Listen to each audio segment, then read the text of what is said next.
Hi hello നമസ്കാരം. ഞാൻ Giji Abraham, celebrity makeup artist, Lia beauty studio and academy, Chalakudy. ഇന്ന് ഞാൻ നിങ്ങളുടെ മുമ്പിൽ വന്നിരിക്കുന്നത് ഒരു റിക്വസ്റ്റിംഗ് വീഡിയോ ആയിട്ടാണ്. അതായത് ഡെയിലി മേക്കപ്പ് ചെയ്യുന്നതിന്റെ സംശയങ്ങൾ ഒരുപാട് പേര് ചോദിച്ചിട്ടുണ്ടായിരുന്നു. അപ്പൊ അവർക്ക് വേണ്ടിയിട്ട് ഒരു ഡെയിലി മേക്കപ്പ് നമുക്കൊരു 10 മിനിറ്റ് കൊണ്ട് നമുക്കൊരു ഡെയിലി മേക്കപ്പ് എങ്ങനെ ചെയ്തെടുക്കാം എന്നുള്ളതിനെ കുറിച്ചിട്ടാണ് ഞാൻ ഇന്ന് സംസാരിക്കുന്നത്. ഇത് നമുക്ക് ഓഫീസിൽ പോകുന്നവർക്ക്, സ്കൂളിൽ കോളേജിലൊക്കെ പോകുന്നവർക്കൊക്കെ വളരെ ഉപകാരപ്പെടുന്ന ഒരു വീഡിയോ ആണ്. അതുകൊണ്ട് സ്കിപ്പ് ചെയ്യാതെ കാണാം. അപ്പൊ നമുക്ക് ആദ്യമായിട്ട് ഒരു ജെന്റിൽ ഫേസ് വാഷ് ആണ് നമുക്ക് ആവശ്യം. നന്നായിട്ട് തന്നെ ഫേസ് വാഷ് ചെയ്തിട്ട് നമ്മളൊന്ന് എക്സ്ഫോളിയേഷൻ ഒക്കെ ചെയ്ത് ഫേസ് വാഷ് ചെയ്ത് റെഡിയാക്കി എടുക്കുക. അതിനുശേഷം നമ്മളൊരു മോയ്സ്ചറൈസർ യൂസ് ചെയ്യുന്നു. മോയ്സ്ചറൈസർ ഓയിൽ ഫ്രീ ആയിട്ടുള്ളത് ഉണ്ട്, ഹൈഡ്രേറ്റഡ് ആയിട്ടുള്ളത്. അത് ഓരോരുത്തരുടെയും സ്കിന്നിന്റെ അടിസ്ഥാനത്തിൽ ഇപ്പോൾ ഓയിൽ ഫ്രീ ആയിട്ടുള്ള വേണമെന്നുണ്ടെങ്കിൽ അങ്ങനെ, അതായത് ഓയിൽ സ്കിന്നുകാർ ഓയിൽ ഫ്രീ ആയിട്ടുള്ളതും, ഡ്രൈ സ്കിന്നുകാർ മോയ്സ്ചറൈസിങ് എഫക്റ്റ് കിട്ടുന്ന മോയ്സ്ചറൈസറും യൂസ് ചെയ്യാം. ദെൻ നമുക്ക് അതിനൊരു ബേസ് വേണം, ഫൗണ്ടേഷൻ വേണമല്ലോ.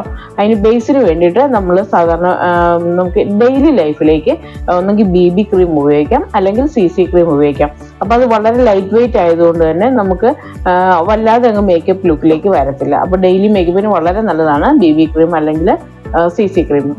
അതിന് കൺസീലർ നമ്മൾ യൂസ് ചെയ്യാം. കൺസീലർ മെയിനായിട്ട് നമ്മുടെ കണ്ണിന് അടിയിലൊക്കെയുള്ള കറുപ്പ് നിറം ഉണ്ടല്ലോ, അത് കവർ ചെയ്യാൻ വേണ്ടിയിട്ട് കൺസീലർ യൂസ് ചെയ്യുക. അപ്പോൾ ചിലർക്ക് എവിടെയെങ്കിലൊക്കെ ഡാർക്സ് പാച്ചസ് ഒക്കെ കാണും, അവിടെയൊക്കെ ചെറുതായിട്ട് കൺസീലർ യൂസ് ചെയ്യാം. അതിനുശേഷം ഒരു കോമ്പാക്ട് പൗഡറും കൂടെ യൂസ് ചെയ്ത് കഴിഞ്ഞാൽ അത്യാവശ്യം മേക്കപ്പിനുള്ള കാര്യങ്ങളൊക്കെ ആയി. ഇനി ഐസിന്റെ കാര്യം എടുക്കുകയാണെന്നുണ്ടെങ്കിൽ ഐബ്രോ പെൻസിൽ വെച്ചിട്ട് വളരെ ലൈറ്റ് ആയിട്ട് ഒരു ബ്രൗൺ ഷെയ്ഡ് കൊണ്ട് ഐബ്രോ ഫില്ല് ചെയ്യുക. ദെൻ വളരെ ലൈറ്റ് ആയിട്ട് നമുക്ക് നമ്മളുടെ ഐലൈനർ ഉപയോഗിച്ചിട്ട് നമ്മൾ കണ്ണെഴുതി കൊടുക്കുക. വളരെ ലൈറ്റ് ആയിട്ട് എഴുതിയാൽ മതിയാവും. അതിനുശേഷം മസ്കാര ഇടാം. മസ്കാര അപ്പർ ലെയറിലും താഴത്തും നന്നായിട്ട് മസ്കാര ഇട്ട് കൊടുക്കുക. അതിനുശേഷം നമ്മൾ ലിപ്പിലേക്ക് വന്നു കഴിയുമ്പോഴത്തേക്ക് നമ്മൾ നല്ലൊരു മോയ്സ്ചറൈസിങ് എഫക്റ്റ് കിട്ടാൻ വേണ്ടിയിട്ട് നമ്മൾ ലിപ് ബാം ആദ്യം യൂസ് ചെയ്യാം.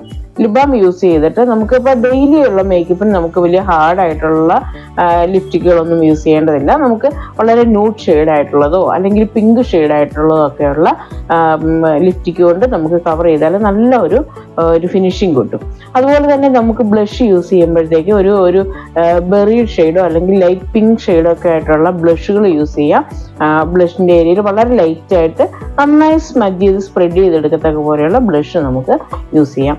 അതുപോലെ തന്നെ നല്ല ഹൈലൈറ്റേഴ്സും നമുക്ക് യൂസ് ചെയ്യാം. ഹൈലൈറ്റിംഗ് ഏരിയയിൽ ഈ സൈഡിൽ മൂക്കിന്റെ ഈ പാലത്തിന്റെ ഇവിടെ നെറ്റിലൊക്കെ ആയിട്ട് ഹൈലൈറ്റിംഗ് ഏരിയയിൽ നമുക്ക് നന്നായിട്ട് ഹൈലൈറ്റർ യൂസ് ചെയ്യാം. അതിനുശേഷം നമുക്ക് നല്ല ഒരു സെറ്റിംഗ് പൗഡറും കൂടെ ഇട്ട് കഴിഞ്ഞാൽ, അല്ലെങ്കിൽ ഒരു സെറ്റിംഗ് സ്പ്രേയും കൂടെ അടിച്ചു കഴിഞ്ഞാൽ ഒരു ഡെയിലി മേക്കപ്പ്, ഓഫീസിൽ പോകാനായിട്ടോ അല്ലെങ്കിൽ കോളേജിലോ സ്കൂളിലോ പോകാനായിട്ടുള്ള ഡെയിലി മേക്കപ്പിന് ഉള്ള സെറ്റിംഗ്സ് ആയി. ഇനി ഞാൻ നിങ്ങൾക്ക് വേണ്ടി കുറച്ച് ടിപ്സും കൂടെ പറഞ്ഞുതരാം. ഇത് ഒരു ലൈറ്റ് വെയിറ്റ്, ഞാൻ മുമ്പേ പറഞ്ഞ പോലെ തന്നെ വളരെ ലൈറ്റ് വെയിറ്റ് ആയിട്ടുള്ള ഒരു പ്രോഡക്റ്റ് യൂസ് ചെയ്യാനായിട്ട് പ്രത്യേകം ശ്രദ്ധിക്കണം. അപ്പം നമുക്ക് ഒട്ടും ഒരു കനം ഫീൽ ചെയ്യത്തില്ല. സിമ്പിളായിട്ട് നമ്മൾ സാധാരണ ഈസി ആയിട്ട് പോകുന്ന പോലെ തോന്നും. ഒരു ഹൈഡ്രേറ്റഡ് ആയിട്ടിരിക്കുന്ന പോലെ, നല്ല മോയ്സ്ചറൈസർ ലുക്കിലിരിക്കുന്ന പോലെ ഒരു ഫീലിംഗ് ആണ് നമുക്ക് ഇങ്ങനെ വരിക. ഡെയിലി പോകുന്നവർക്ക് വേണ്ടി ഏറ്റവും സിമ്പിൾ ആയിട്ടുള്ള ഒരു മേക്കപ്പ് രീതിയാണിത്. അതുപോലെ തന്നെ നമുക്ക് ഇത് പ്രോഡക്റ്റ് ഇടാൻ വേണ്ടി നമുക്ക് ലൈറ്റ് ആയിട്ടുള്ള സ്പോഞ്ച് യൂസ് ചെയ്യാം, അല്ലെന്നുണ്ടെങ്കിൽ നല്ല ബ്രഷുകൾ യൂസ് ചെയ്യാം. അങ്ങനെ നമുക്കൊരു ഈവൻ ആയിട്ട് എല്ലായിടത്തും കവർ ചെയ്യുന്ന പോലെ ഹെൽപ്പ് ചെയ്യും. അതുപോലെ തന്നെ കാലാവസ്ഥയ്ക്ക് അനുസരിച്ചിട്ടുള്ള പ്രോഡക്റ്റുകൾ തിരഞ്ഞെടുക്കാനും പ്രത്യേകം ശ്രദ്ധിക്കണം. ചിലർ പല തരത്തിലുള്ള സ്കിൻ ടൈപ്പ് ആണല്ലോ ഉള്ളത്. അപ്പോൾ ഈ വിന്റർ സീസൺ ഒക്കെ വരുമ്പോഴത്തേക്കും പ്രത്യേകിച്ചും ഇപ്പോൾ ഓയിൽ സ്കിന്നുകളാണെങ്കിൽ പോലും നമുക്ക് ചിലപ്പോൾ സ്കിന്നിലൊക്കെ പല മാറ്റങ്ങളും വരുന്നുണ്ട്. അപ്പോൾ കാലാവസ്ഥയ്ക്ക് അനുസരിച്ചുള്ള പ്രോഡക്റ്റുകൾ പ്രത്യേകം തിരഞ്ഞെടുക്കാനായിട്ട് ശ്രദ്ധിക്കണം.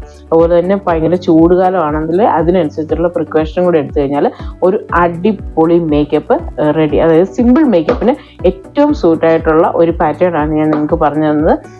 നിങ്ങൾക്ക് ഇഷ്ടപ്പെട്ടിട്ടുണ്ടെങ്കിൽ ഈ വീഡിയോ മറ്റുള്ളവർക്ക് കൂടി ഷെയർ ചെയ്ത് കൊടുക്കണം.